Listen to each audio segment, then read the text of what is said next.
Good afternoon, everyone. This is Ayush Raj, All India Rank 199 in UPSC CSE 2025.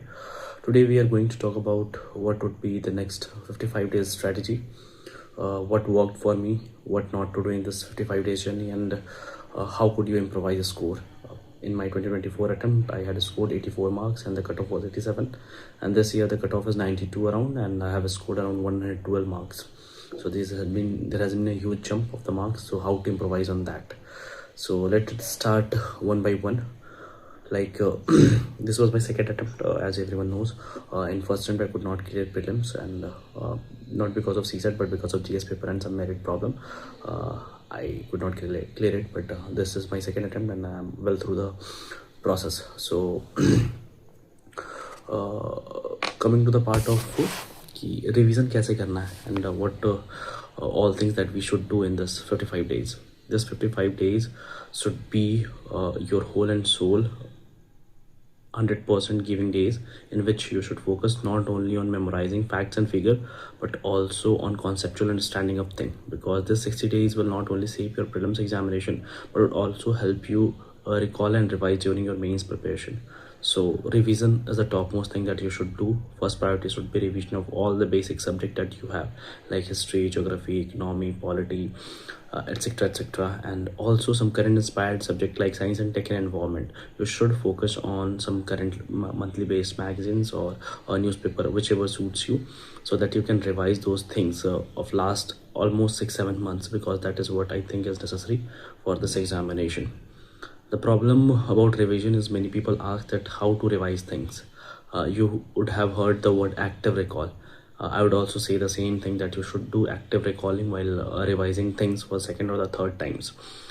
Active recalls not only means that you should be focusing on one topic and moving ahead. No, it is like you see the topic. For example, I see the topic president, and I could in my mind recall all the articles related to president, which is important. Some of his legislative function, some of his financial function, some of his executive function. That is active recall, and then I move forward to vice president. Doing line by line revision will not help, because it will take most of your time, and you will not be on that cost benefit ratio which everyone demands in this journey. Second thing is how many test series that one should attempt. See, attempting test series is not like you should attempt 100 test series or 120 test series. It is completely dependent on all of you, how individualistic you prepare for the examination. But optimal attempt is set to be around 10 to 15, in which you recognize what are your weak areas, what are your strong areas, what is your paper attempting strategy, and how much optimal number of question you are going to attempt. The basic funda of this all test series is all these things. It is not like that the question from your test series will be presented in the UPSC paper. It is completely different paper, and test series provided in the market are completely different. You should always focus on understanding test series from the basis of analyzing your weakness, where you are doing again and again mistakes. Like I used to commit a lot of mistake in polity, so I did tried some of sectional mock tests for polity, which helped me improvise my score. It might be different subject for you, it might be different strategy for you. Secondly, paper attempting strategy, it means that how to solve paper, like in first iteration, in second iteration, in third iteration, or like 1 to 100. For me, it was I start attempting paper from question number 1, and then I finish it till question number 100. There is no like second iteration or third iteration for me, and by God grace it helped me. I'm not saying that you should also try the same thing. You should give 10-15 test series, and you can apply different method of solving, like in 2 iteration, in 3 iteration, in 1 to 100 method, or starting from your strong subject like economics, polity, or whichever you have. Then you see the marks where you score the optimal marks. The process which gives you optimal mark is the process that you should follow in on the D-Day. Third thing comes the number of time one should revise the paper. See, there is not a particular number. Our teacher used to say that we should revise around 20 times, and in first attempt I had revised around 10-11 times, and I did well. But many people have also said that they had only revised for 2-3 times and they have done well. It is totally dependent upon your grasping power, that how you memorize facts, how you memorize concept, how many time do you require to gather that knowledge of facts and concept. Once you are done with it, there is no need to see for any particular number like 20 times, 30 times, or 40 times. It may vary from person to person, but optimally 8-9 times you should revise each and every basic subject, so that the chances of doing error would be minimized. It would never be zero, but it would be minimized to hardly 1% or 0.01%. So you should try focusing on that. Apart from that, the most crucial part is what should we do on that particular day. See, the D-Day is the most important day, it is always said, because we all have prepared, we all have given our best till the last very day. The D-Day defines your whole 1 year. So don't be in a hurry, don't be in a fear that the D-Day will be only bad for you. Have trust on yourself. If you have given your 100%, the result is always going to be in your favor. If you will be in a fear or a hurry, you will commit a lot of silly mistakes, what we call as silly mistakes, and then you compromise on merit. So better focus not on what sitting in the classroom and focusing on what would be the result, whether I will be qualifying or not. Just see it from the perspective that you have those 2 hours, you have that 100 questions in your hand, and you are the best player over there. You should play in that format only. If not, then it will create a sense of hurry, it will create a sense of fear in your mind, and then you will commit mistakes in the questions which would be your strong point. I have did the same error in 2024 prelims. That's why I'm saying that I was in the classroom and I used to think that अगर नहीं हुआ तो क्या होगा. So पहले सबसे पहले आपको यही डर मिटाना है कि अगर नहीं हुआ तो क्या होगा. कुछ नहीं होगा, अच्छा होगा. If you have prepared till late, if you have given your 100%, you have been a good student, you have been a good human being, why would bad thing happens only to you? So erase that all negative thoughts, prepare well, trust yourself, and when you enter the classroom, forget each and everything what was in your mind about result, about family pressure, about societal pressure. Everything falls in line once you clear the examination. The first and foremost thing while entering into the examination hall is that you should think that you are going to be the best player of this match, and you will be in those 15,000 people who will be selected for mains examination.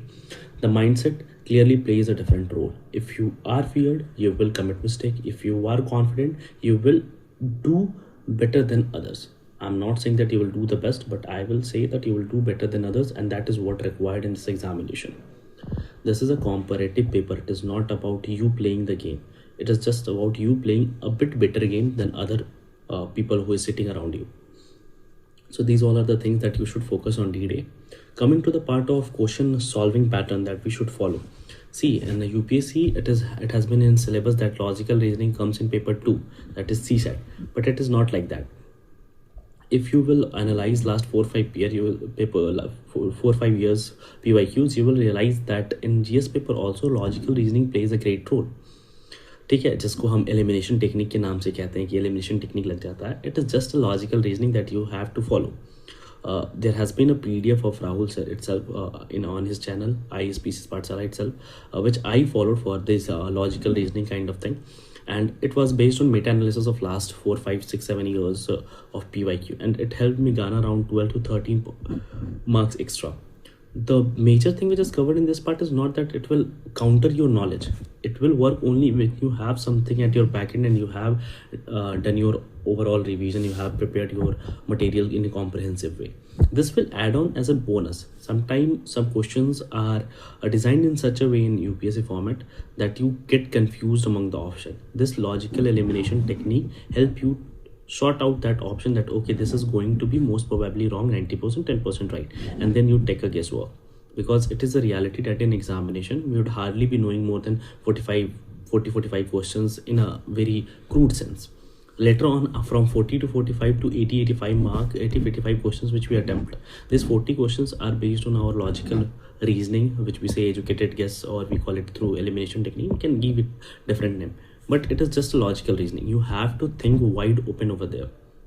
Techniques would play a role only when you are actively charged and you are thinking of the question rather than thinking on the result.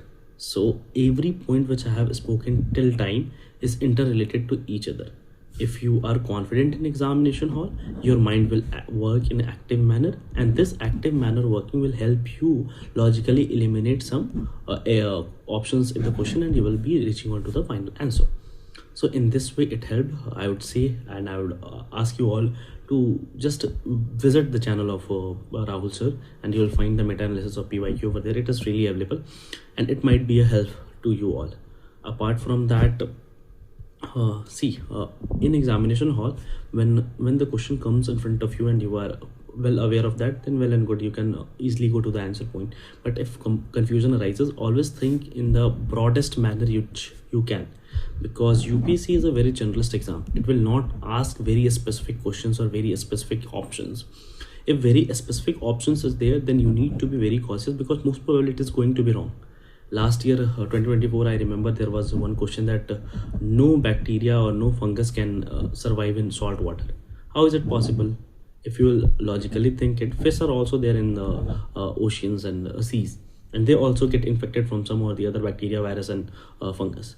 So if you would have thought this question from the perspective in a more broader way, you would have found the answer that okay, this is the wrong option and we have to eliminate that. And once you eliminate that, you will reach to the answer. So this logical elimination technique surely helps, I would say, but it help only when you have some back-end knowledge. It is not like that कि आप हर question पे जाके वो logical elimination technique लगा रहे हो, then it is not going to serve the purpose. The purpose of this elimination technique, it is like it will boost your mark by 5-10 marks only if you have that basic knowledge in your mind. And at last, I would leave with you with some words. It is very simple. Believe me, it is a very normal exam. The hype created around it is not like that. It is just a hype. If you are into this journey and you are dedicatedly preparing for this, believe me, you will easily sail through it. बशर्ते आप dedicated रहें, consistent रहें, अपने ऊपर trust रखें. The whole society will doubt you, even at your odds, even at your best. ठीक है? Leave them apart. Trust yourself. Trust the God. Trust the God's plan. Trust the process, and then give examination with a full confidence. Believe me, if you have the mindset of winning, you will surely win in life. This examination is just a part of life. It is not a life. So all the best, prepare well and give the best. If any query is related to this, then you can pin down in the comment or pin down to the sir. I will be very happy and eager to solve those. Thank you.